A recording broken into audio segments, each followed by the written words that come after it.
On the night before the wedding, James Grant's first love returned. She showed up at the party, holding a little boy and claiming he was their child, and that the situation was urgent. The wedding I had waited 7 years for was interrupted by a single statement. In his social circle, he was with his first love, and there was a sleeping child beside them, revealing a sense of responsibility I had never seen from him before. Without hesitation, I left him and boarded a cruise ship for a round-the-world journey. Before boarding the ship, he made a phone call. "I'm sorry, Anna. I didn't know you were pregnant." I gently stroked my belly and smiled as I asked, "What did you say?" However, due to poor signal at the port, the call got disconnected. On the night before the wedding, James Grant invited a group of friends to have a bachelor party in the wedding suite. Halfway through the party, a young woman dressed like a cleaner walked in, holding a little boy's hand. She appeared very nervous and quickly said, "I'm sorry, this is my child. He is sick, and I can only keep him by my side. Please don't kick me out. Give me some money, and I am willing to do anything." When she looked up, everyone was surprised and stopped what they were doing. Emily read, someone whispered mockingly, accusing her of being the rich girl who abandoned James to study in Australia for $5 million. Being unmarried and pregnant, she was seen as lacking propriety. James Grant's face was pale, and the people around her were mocking her coldly. I could no longer hold back and stepped forward to help her. "If you need assistance, I can help you find a job." But James Grant suddenly shoved my hand away and replied coolly, "Don't pretend to be kind here." I was taken aback. He had pursued me for 7 years and had never spoken harshly to me, but today was an exception. The little boy next to us tore open the wedding candies that were to be distributed tomorrow, scattering them all over the ground. He seemed oblivious to it, fixated on Emily Reed, raising his phone. Wasn't he looking for money? "I'm recording right here. If you take off all your clothes, I'll give you $5 million. That's really too much." I've never seen anyone as rude as James Grant. But Emily Reed just bit her lip and immediately lifted her top. Everyone watched in silence until she revealed her underwear. James Grant felt regret as he tossed aside his phone, wrapped his long coat around her, and held her close. "Such an unreasonable demand. Do you really think I would agree to that?" he said through gritted teeth. "Emily Reed, how could you do this?" She looked at him, suddenly breaking down in tears, feeling wronged. "Yes, I am exactly like this." She pointed to the little boy in the corner who was tearing the guest list into shreds and said, "But he is our child. James was sick, and the doctor said his condition was very serious. He wouldn't live to see his 10th birthday." James Grant was taken aback upon hearing this. I quickly stepped forward, trying to stay calm, and told him I would take care of the child's expenses. "Once you take the money, don't go near him again. Tomorrow, James Grant and I are getting married, and at this moment, I don't want any interference. James Grant knows that I've waited 7 long years for this wedding." I thought he would stand by my side, but unexpectedly, he suddenly pushed me away and said, "This is between me and her, Anna Foster. You shouldn't get involved. The wedding can be postponed." He adjusted Emily Reed's dress, cradled the child in one arm, and, with her in the other, walked out of the villa without looking back. James Grant's friends looked at me with a mix of pity, sarcasm, and a hint of schadenfreude. Meanwhile, I was crouched on the ground, picking up the pieces of the chaos. The candy box I had designed with my own hands had been damaged by that little kid, and I felt a deep sense of sadness that made tears stream down my face.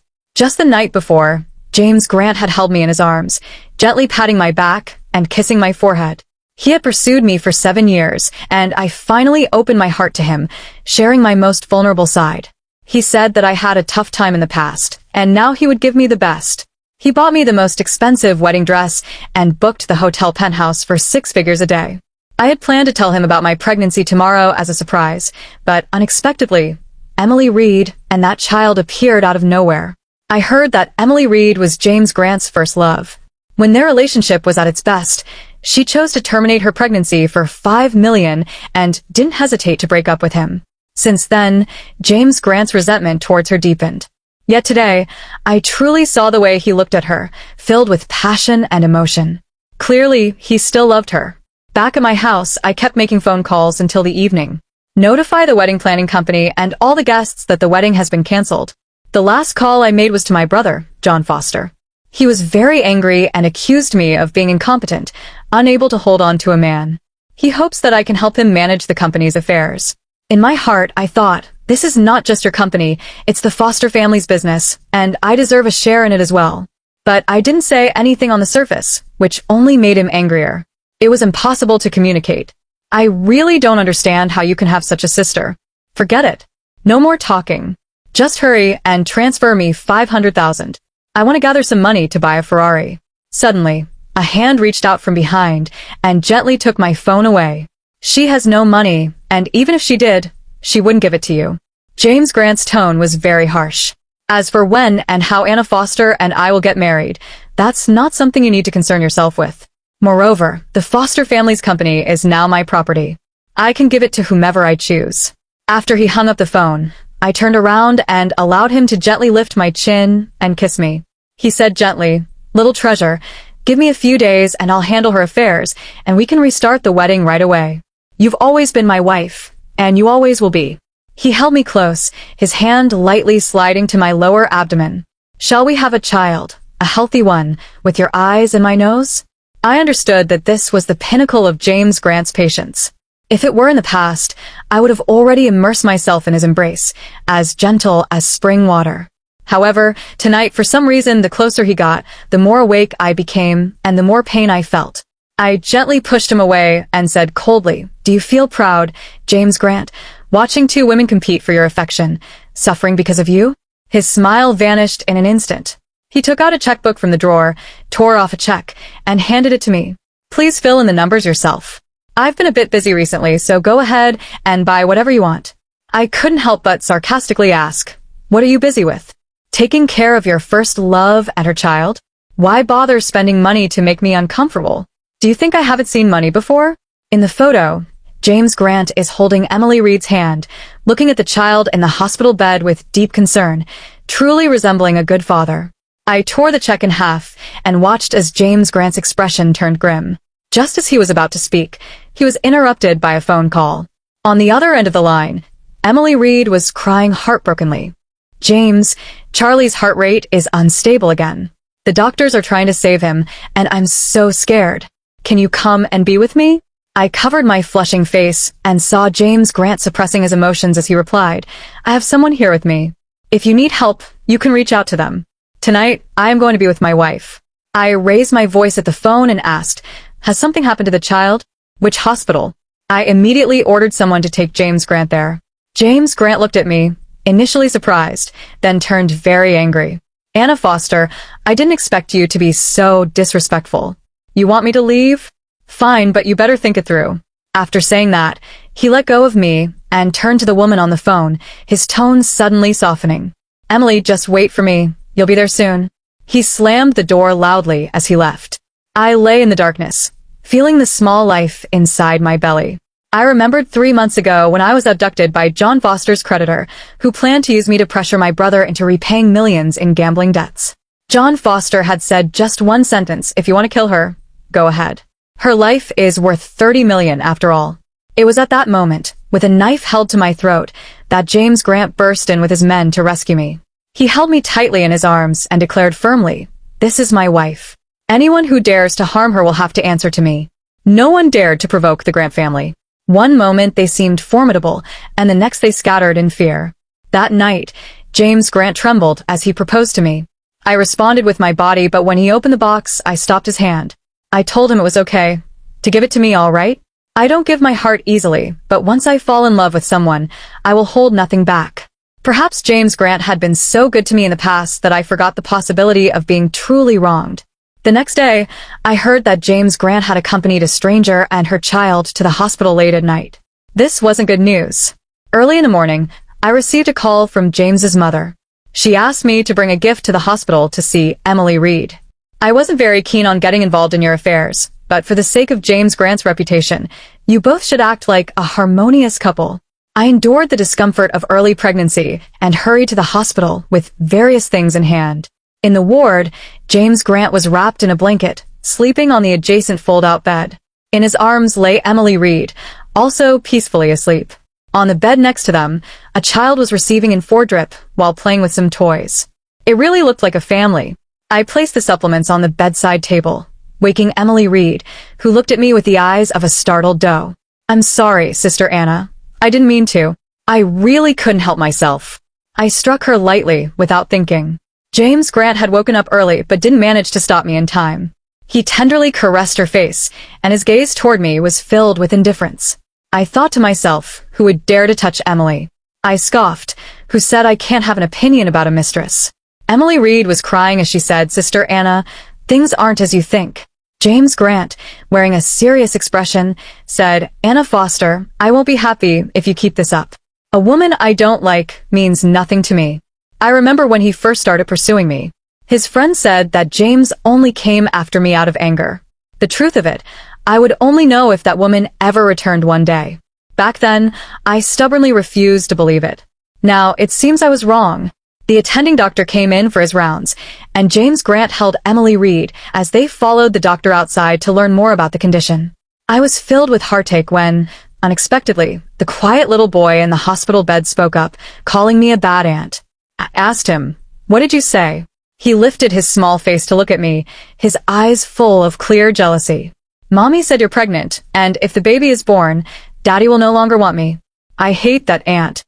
I wish my dad and Mom would be together forever. Suddenly, I felt a sharp pain in my lower abdomen. Looking down, I saw a knife plunged into my stomach, blood gushing out. The little boy pulled out the knife and slashed his arm, then began to cry loudly, Mom. That aunt is bullying me. Emily Reed quickly ran into the house, followed closely by the equally anxious James Grant. He looked at the blood on the ground and the small knife that had fallen beside it, and his expression turned grim. He rushed over, tightly gripping my throat, and said angrily, Anna Foster, that knife was meant for your protection. It wasn't supposed to be used to harm my son. I struggled to breathe and couldn't find my voice to argue back. Indeed, that was the knife James Grant had specifically sent to me from Switzerland after the kidnapping incident. I had always kept it in my bag, which I placed on the nightstand. I never expected the child to take it out while I wasn't paying attention. The pain in my neck and lower abdomen left me feeling weak, and as soon as James Grant let go, I fell to the ground like a rag doll. I mumbled softly, I didn't do it. James Grant, do you believe me? But no one heard me. The child collapsed, and the medical equipment started beeping in alarm. Emily Reed cried out, my child, please don't die. Don't leave me. A group of doctors and nurses quickly rushed over, pushing the small bed toward the emergency room. It wasn't until the last nurse noticed me that she asked, how did you get hurt, too? She supported me alone to get bandaged, but the bleeding increased, and I felt very weak. I told her I was pregnant, and the nurse's expression changed immediately. She quickly called someone to take me into the operating room. I'm not sure how long it was before I heard someone shouting, where's the family? The patient needs surgery. Who will sign the consent form? Then another doctor in a white coat came in front of me, patted my face, and asked if I was still conscious. The pregnancy has reached a critical point, and the baby might not survive. Please be prepared, as we are about to begin the surgery. I nodded, but in my heart I was murmuring, where's James Grant? This is his child. Please help me find him. Everything in front of me became blurry, and tears fell unconsciously. The nurse said gently, we don't know the James Grant you mentioned, and there's no one else outside. The girl, you must take responsibility for your own body. So that's how it is. In the end, I was all alone. I felt lonely and scared and could only close my eyes, sinking into darkness. When I woke up again, I saw a little nurse in uniform changing my for. She saw that I had woken up and gently said to me that the surgery had gone smoothly and that my body hadn't been seriously harmed. It's okay, you're still young and you have the chance to get rid of the jerk and start anew. I asked her how the little boy, Charlie, in the room next door was doing. The nurse replied that the child already had immune issues and that our hospital couldn't treat him. After he was stabilized that day, his family transferred him to another hospital. No wonder I was all alone. Checking my phone, I noticed that John Foster had called me 33 times without an answer. I called him back and heard a man drunkenly cursing. Everyone knows that James has already gone bankrupt and still has to pay for that little boy's medical bills. Isn't he your husband? I asked. The man said, if this marriage doesn't go through, what was the point of your father wanting you, this illegitimate child, in the first place? I patiently waited for him to finish his tirade, then responded, well, please inform James Grant that since this marriage isn't happening now, it won't need to happen in the future either. If you think I have no value, then from now on, I will cut off all ties with you and the entire Foster family. Just consider me as if I no longer exist. I decisively hung up the phone. Then I checked the balance of the only savings card in my name and booked a cruise around the world for myself. This time, I completely let go of my worries. A month later, I boarded the cruise with a new SIM card and a companion. The companion's name was Nick Woods. He was 185 centimeters tall, had 8-pack abs, and was a graduate student in psychology. I offered him extra accommodation and a monthly salary of $50,000 so he could wholeheartedly spend time with me. In fact, no one knew that over the past few years, living frugally beside the Foster family and James Grant, I had saved up $10 million. This $10 million will allow me to quietly slip away from everyone's sight. However, just before boarding the ship, my phone suddenly rang. When I answered, a familiar male voice came through. "I'm sorry, Anna. I didn't know you were pregnant. Where are you? I'm sending someone to pick you up now." I gazed at the tranquil and vast sea in the distance. Before Nick would set sail, he bought me a warm cup of milk tea and handed it to me. Everything was so perfect, undisturbed. I smiled and pulled my phone away, asking, "What did you just say?" The signal at the port was poor, so I hung up the phone. Once on the boat, Nick Woods asked me who had called earlier. I smiled casually and replied, "It was just a spam call. There's no need to pay attention to it." After my miscarriage, I came to understand a lot of things. I am the illegitimate daughter of the Foster family and have been taught since childhood to serve John Foster, the legitimate son. The year my father passed away, Foster Corporation was acquired by James Grant due to mismanagement. On his deathbed, my father entrusted me with the task of marrying James Grant and insisted that I find a way to get the company back for my younger brother. I tried my best to be sensible and to meet everyone's expectations, not realizing how much I had sacrificed for John Foster. In the end, all I received was their endless exploitation. I thought that marrying James Grant would bring me love, but the emergence of Emily Reed shattered my 7-year dream. No one compares to Nick Woods when it comes to being thoughtful towards me. You know, it's important to live happily for oneself. In the cabin, I lay on his lap, allowing him to feed me the sliced mangoes. Seeing that I was drowsy, he took a blanket and carefully tucked me in. "Does it still hurt? They'll go get you some painkillers and brown sugar ginger tea." The biggest issue left by the miscarriage is the menstrual cramps. He let me drink water and take medicine, and he even coaxed me to sleep, making me feel like a little girl being cared for. A month later, the ship sailed into international waters and was suddenly surrounded by a fleet of private boats. At first, everyone thought it was pirates, so I went up on deck to see what was happening. As I walked to the bow of the ship, I spotted the tall and stern figure of James Grant. He boarded the cruise ship and exchanged a few polite words in a foreign language with the captain before handing over a check. Then he approached me. "Anna, I knew you would be here." He looked quite tired, but there was an unexpected tenderness in his gaze as he looked at me. He reached out his hand, and I realized I was wrong. "Let's go home." Before I could respond, Nick Woods next to me exploded in anger. "Who are you? What right do you have to stop the boat and take her away?" James Grant showed a disdainful expression, sneering coldly. "And who are you? You're nothing more than someone trying to provoke me. Compared to me, you're still far behind." After saying that, he attempted to grab my hand, but was quickly swatted away by Nick Woods, who shouted, "Don't touch her." I frowned at the side while James Grant raised his voice and asked Nick Woods, "What is your relationship with her?" Nick Woods glanced at me and gritted his teeth, saying, "I'm her boyfriend." With that, he swung a punch at James Grant. This reminds me of a time when I got drunk and shared my background with Nick Woods, which is why he recognized James Grant and wanted to help me. The two men started fighting on the deck, but instead of feeling satisfied, I couldn't hold back any longer and yelled, "Stop fighting." I pulled the bloody Nick Woods behind me and looked directly at the man in front of me, saying, "James Grant, you need to leave." I wasn't suggesting he go back. I wanted him to truly leave, and my tone made that very clear. Indeed, his face instantly turned pale, and he quickly explained, "It's all my fault. I was busy with Charlie's situation and didn't realize you were pregnant, too. Please, sweetheart, don't be angry, okay? The child can still be here. I have already sent Emily Reed away. Please give me another chance."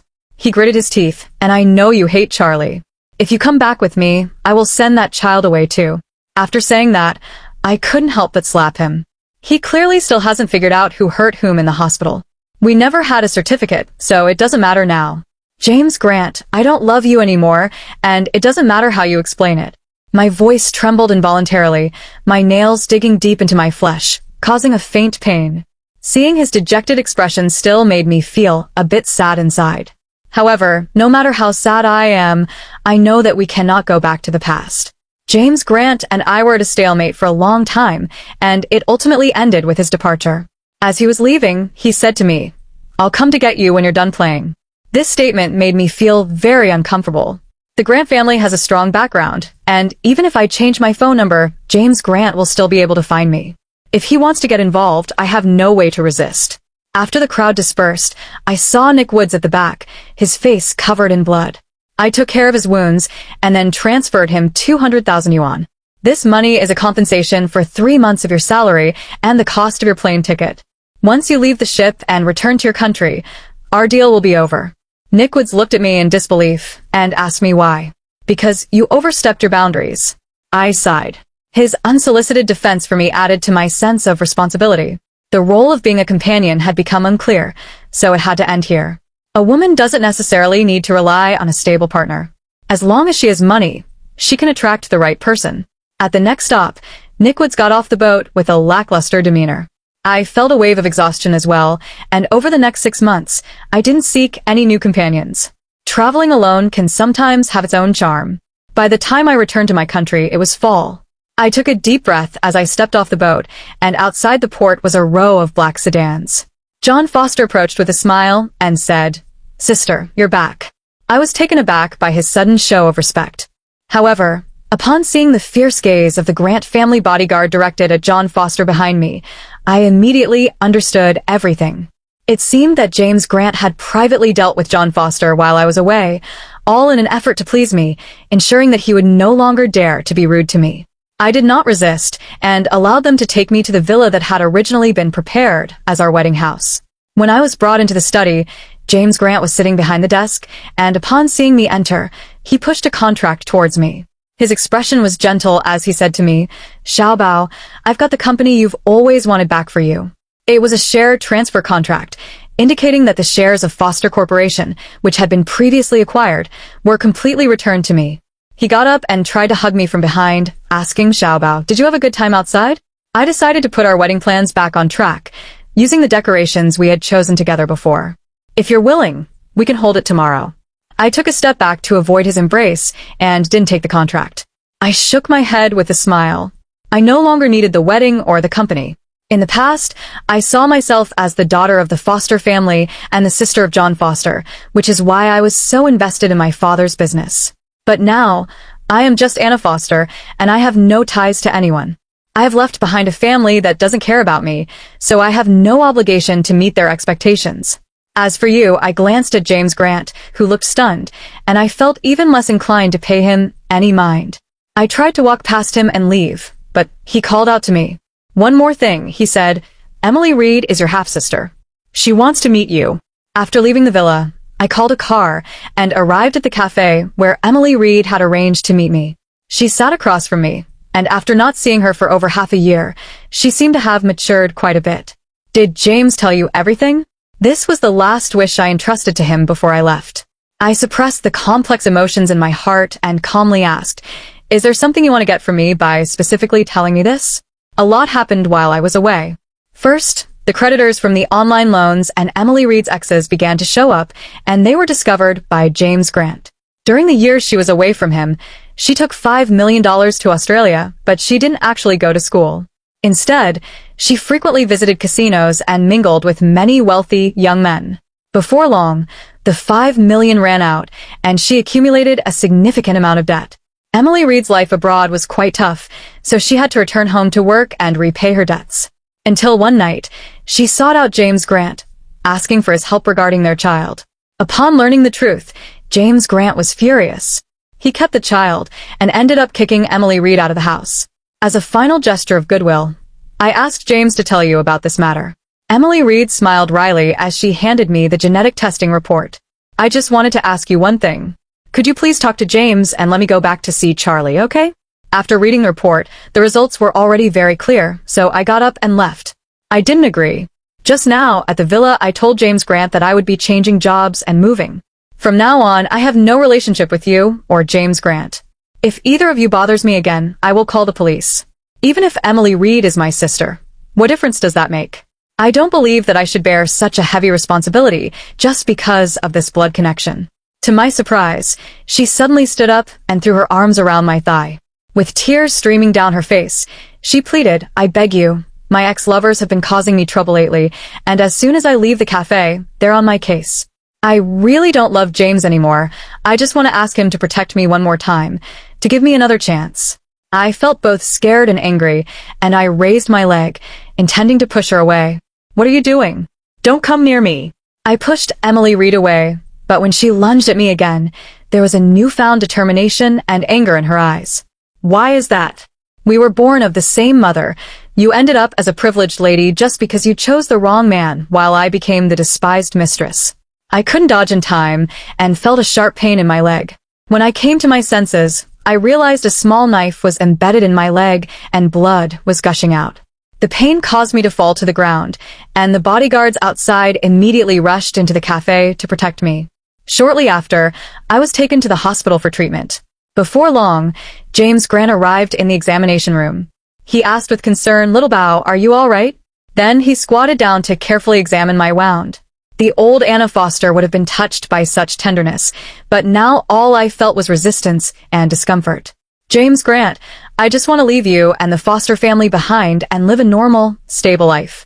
I struggled to suppress my emotions and said word by word, "Please, stop entangling me and don't make things difficult for me, okay?" He lowered his head and remained silent for a moment before smiling gently. "Xiao Bao, I admit that at first, I pursued you out of spite towards Emily Reed. But it was only after you left that I realized I truly cannot go on without you." I could see a look of determination in his eyes. "Can we start over? James Grant, wake up." I slapped him hard across the face. "You still don't know what happened that day in the hospital, who hurt whom. Because of this, it's impossible for us to start over." I forced a bitter smile as I saw confusion and frustration appear in his eyes for the first time.